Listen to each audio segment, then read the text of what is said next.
Magandang gabi po sa ating lahat. And I hope you have your families with you, you have your loved ones, at sama-sama po tayong ma-encourage at mahamon ng salita ng Diyos sa gabing ito. Bago po tayo magsimula, tayo po muna ay manalangin. Panginoon, nagpapasalamat kami sa gabing ito na inyong binigay sa amin. Buksan niyo po ang aming puso at aming maisipan sa inyong mensahe sa amin mula sa inyong salita ngayong gabing ito.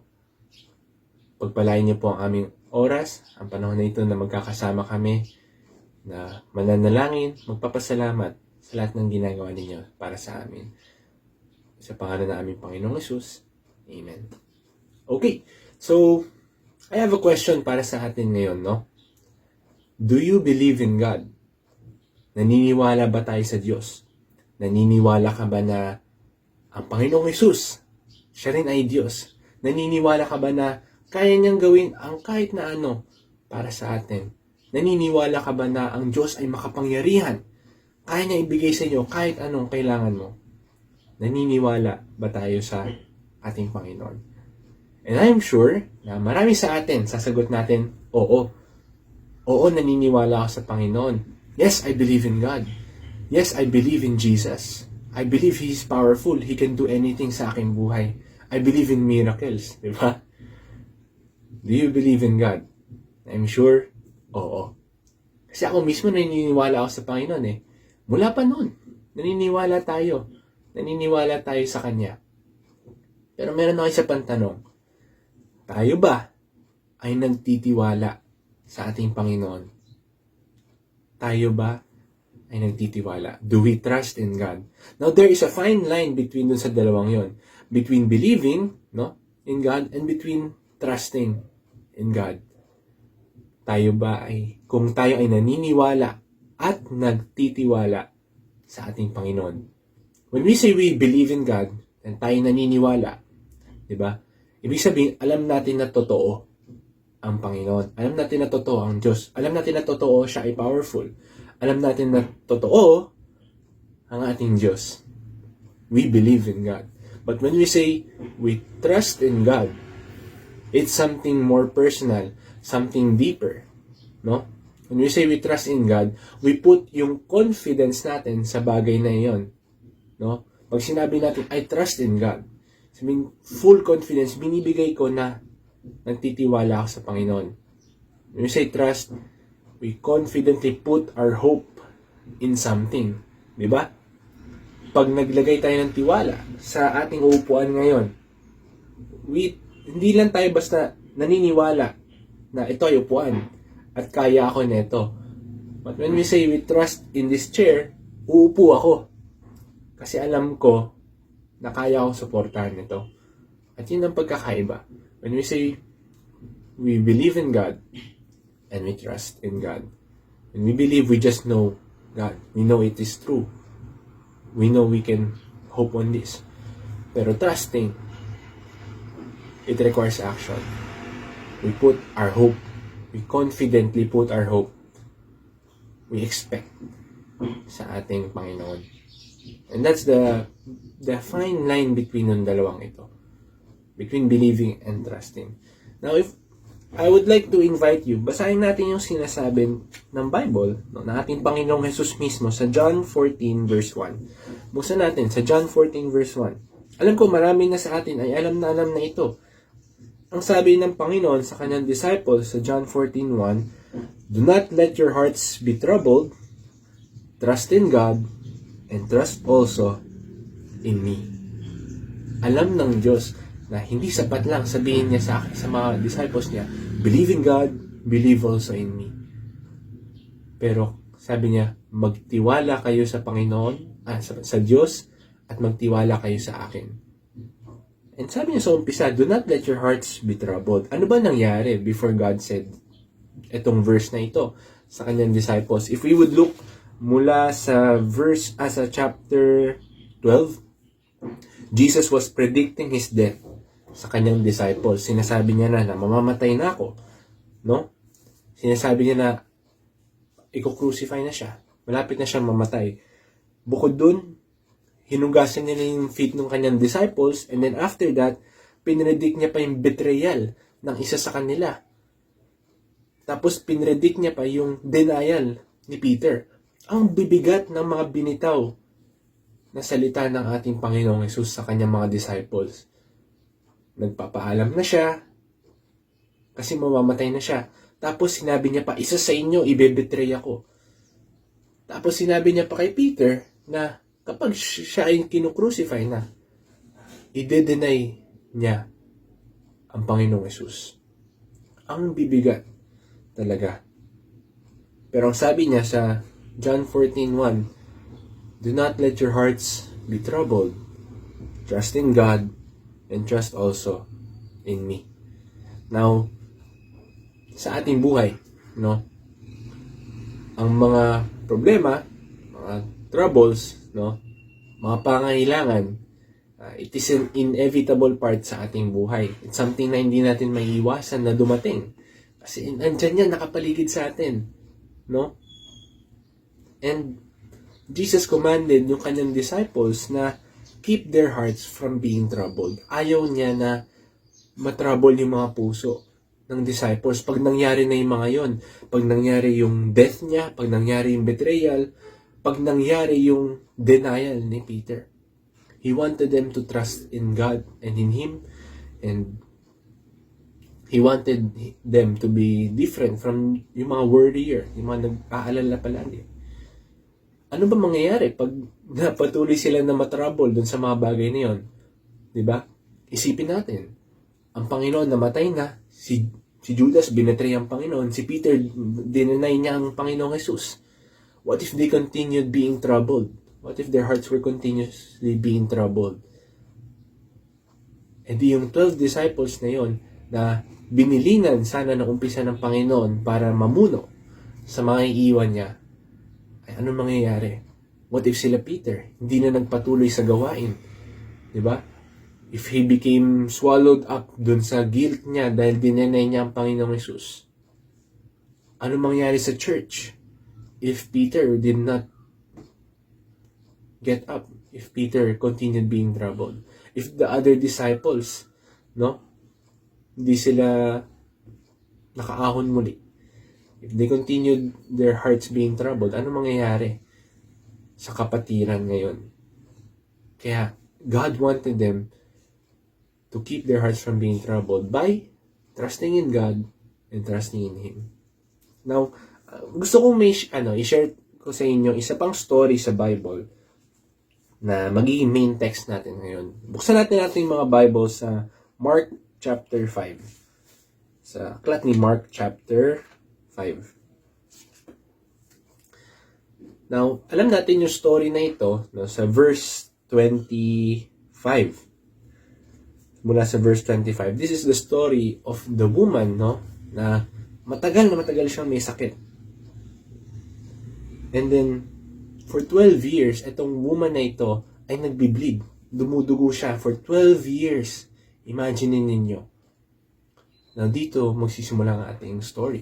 Diba? Now, itong woman na ito, alam natin, yung nangyari dito, this desperate woman came to see Jesus. Diba? With an unsolvable na problem. Kasi ang problema niya, 12 years na siyang dumudugo. Parang kung may sakit ka, hindi abot ng 12 years yan kung may naharap ng solusyon. Ibig sabihin, itong babaeng ito na lumapit sa ating Panginoong Hesus, itong problema niya ay hindi ma-solve ng kahit nino for 12 years. Now, she had this bleeding problem for 12 years. For most likely, ubusin na lahat ng pera niya para itry ipagamot yung kanyang sakit. So, she lost all her money, no? Para maghanap ng cure na ito, maghanap ng physician noong panahon nila. Diba? Now, if we think about it, possibly, siguro, it's too late for her na. Kumbaga, parang meron siyang malubhang sakit na matagal nang hindi magamot, sasabihan, too late na yan para sa'yo. Hindi ka na magagamot, hindi ka na gagaling. Parang, she was at the end of all her hopes, no? Sa dulo na siya ng kanyang buhay. Hindi niya na alam kung anong gagawin niya. Pero, we all know the story. Now, tanungin natin itong story nito, how can a desperate woman, no, na ganito, na wala ng pag-asa, na wala ng kahit ano, how can this desperate woman experience such a miracle from God? You know, number one, kung bakit niya na-experience yung miracle na yon sa ating Panginoong Jesus. Number one, she believed in God. She believed in Jesus. She experienced that miracle because she believed in Jesus. Now, basahin po natin yung story. Okay, so verse 25, ang sabi dito, "And a woman was there who had been subject to bleeding for 12 years. She had suffered a great deal under the care of many doctors and had spent all she had, diba? And spent all she had, yet instead of getting things better, she grew worse." So tama, na ginastos niya ng lahat para sa sakit na yun, pero instead of things getting better, things got a lot more worse. Kaya sabi dito, sa verse 27, "When she heard about Jesus, she came up behind him in the crowd and touched his cloak because she thought," no? Sa verse 28, sabi nito, kasi naisip niya because she thought, "If I touch just his clothes, I will be healed." Yun ang isipan niya. Yun ang iniisip niya. Pag nahawakan ko lang ang damit ng Panginoong Hesus, ako ay gagaling. And verse 29, "Immediately her bleeding stopped, and she felt in her body that she was freed from her suffering." In verse 30, "At once Jesus realized that power had gone out from him. He turned around in the crowd and asked, 'Who touched my clothes?' You see the people crowding against you." His disciples answered, "And yet you can ask, 'Who touched me?'" Ang dami daw tao na umahawak sa Panginoon kasi masikip, dikitan, para man nasa palengke ka. But Jesus kept looking around to see who had done it. Then sa 33, "Then the woman, knowing what had happened to her, came and fell at his feet, and trembling with fear, and told him the whole truth." And then sabi dito ni Jesus sa verse 34, He said to her, "Daughter, your faith has healed you. Go in peace and be freed from your suffering." One of my favorite stories sa Bible of someone showing faith sa ating Panginoon. Now, how can a woman that desperate, how can a woman with zero hope na siguro, no? How can a woman like that experience such a miracle from God? Number one, she believed in God. Now, sabi di ba, when she heard about Jesus, she came up behind him, no, and touched yung cloak nung damit ng Panginoong Jesus. When she heard about Jesus, the moment na nabalitaan niya, uy, meron daw Panginoong Jesus, meron daw Jesus na naglilibot, tapos nagper-perform ng miracles, may mga pinapagaling siya. Now, nung narinig yun ng woman na ito, she believed na this Jesus can heal me. This Jesus can do miracles.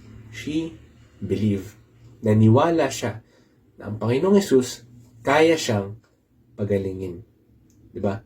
Hearing about Jesus caused her to believe. Diba? Because faith comes by hearing. Diba? Na sinabi yan sa Romans that faith comes from hearing. And because of that, hope grew sa kanyang puso. Merong hope na nagkaroon bigla sa kanyang puso. Kasi she already lost all of her hope eh. Nawala na yung ari-arian niya. Nawala na yung wealth niya. Kasi nag-try siya magpagaling sa mga doktor. Money did not help her. She spent everything she had already. She had lost hope sa mga physicians na magpapagaling sa kanya. She had zero hope. But hearing about Jesus sparked a new hope sa kanyang puso. Sparked her na maniwala sa ating Panginoon. She believed in Jesus. Now, that faith in her, that belief, yung paniniwala niya yun, it gave her hope. And that's number one of how can she experience such a miracle? She believed in God. And number two, she had a clear vision nung kanyang healing. No?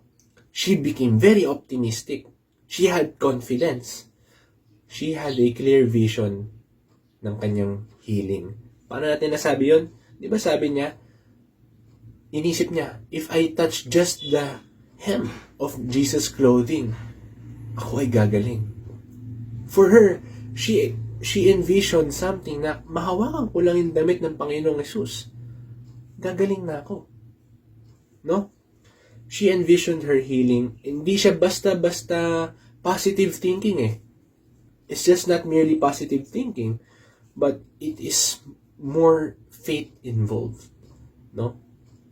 More faith is involved. Faith is involved dun sa kanyang thought na yon na kapag hinawakan ko ang damit ng Panginoon, gagaling na ako agad.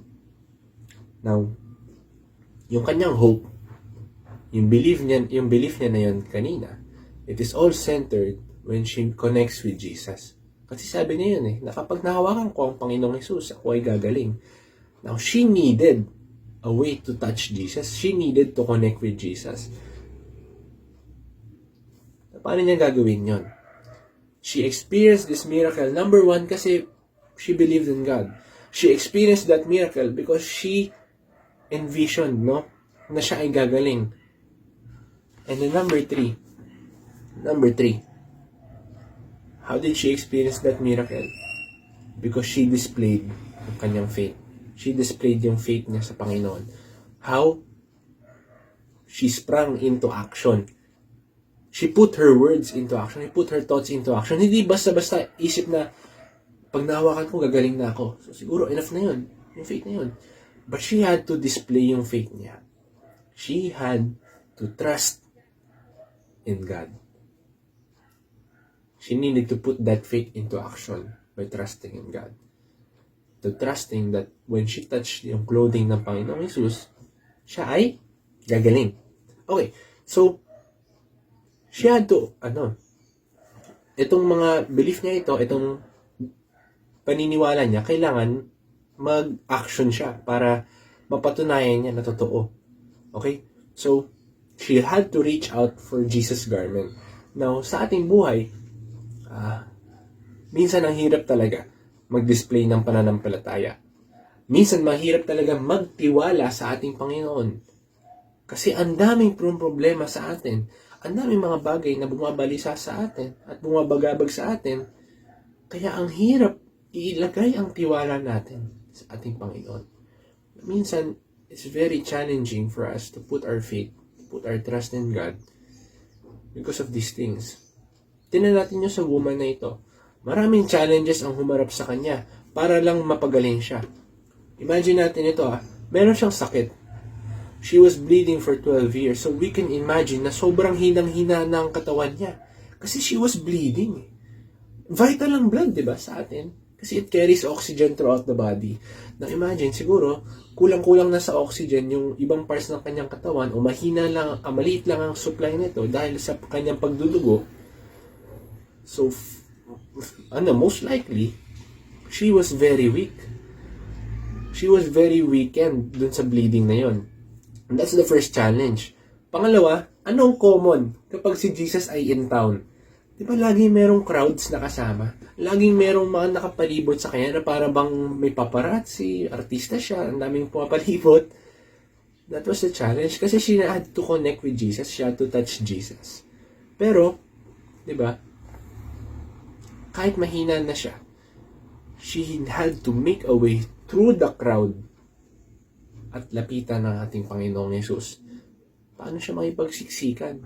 She had to trust. She had to put all her faith, all her efforts to display yung faith niya sa Panginoon.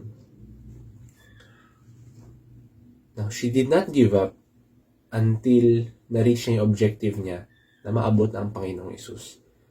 At ano nangyari sa dulo? She was healed. Diba? Sabi doon ni Jesus sa kanya, your faith has healed you. Now, we can summarize this into one statement. Miracles await, Miracles await those who have faith in God. We can't expect miracles. We can't expect blessings, We can't expect answered prayers from God when we do not display yung faith natin sa Kanya. Diba? mahirap na sabihin natin na o mag-expect tayo na sasagutin ng Panginoon ang bawat hiling natin kung hindi natin pinapakita ang ating pananampalataya sa Kanya. Kung sa onting problema ay mawawala na yung pananampalataya natin, onting mag-appear na challenge sa atin, o mawawala na tayo ng pananampalataya, mawawala na tayo ng pag-asa. Tingnan natin yung buhay nitong woman na ito. She had lost everything. All hope, all wealth, everything she had was gone. Pero, ano nag-drive sa kanya? What gave her yung drive na yun, gumaling siya, is her faith sa ating Panginoon. Now, we believe God is powerful. We believe we can experience God's power sa ating buhay. We believe God can do miracles sa ating buhay.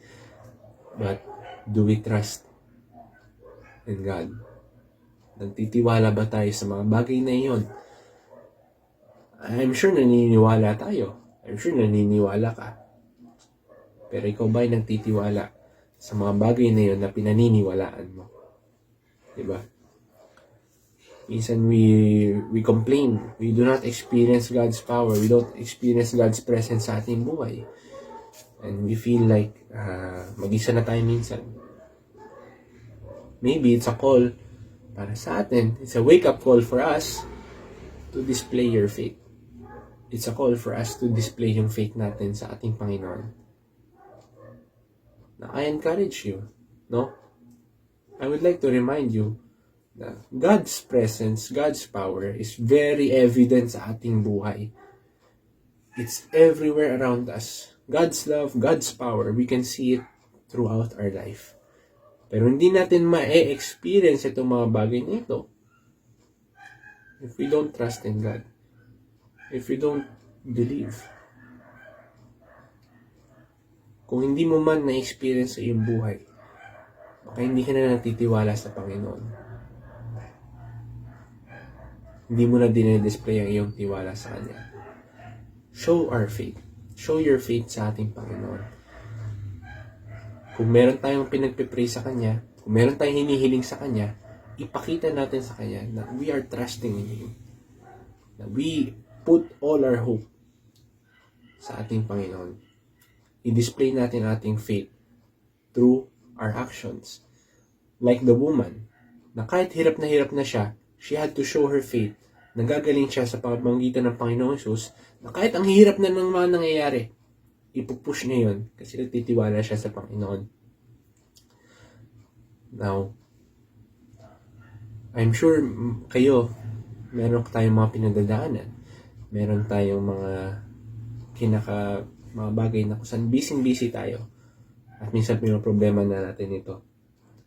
Now, if you want to experience God's power, if you want to experience God's miracle sa iyong buhay, try to show some faith. Show some faith sa ating Panginoon. Let's show through our actions na, Lord, ako ay nagtitiwala sa iyo. Lord, ako ay nagtitiwala na kaya mo akong tulungan sa mga bagay na ito, na kaya kong lagpasan ng mga bagay na ito. Miracles await those who have faith in the Lord. Let us pray. Panginoon, maraming salamat po sa gabing ito. Maraming salamat po sa inyong tinuro sa amin, sa hamon ninyo sa aming Panginoon, at sa encouragement na kayo ay laging nandyan.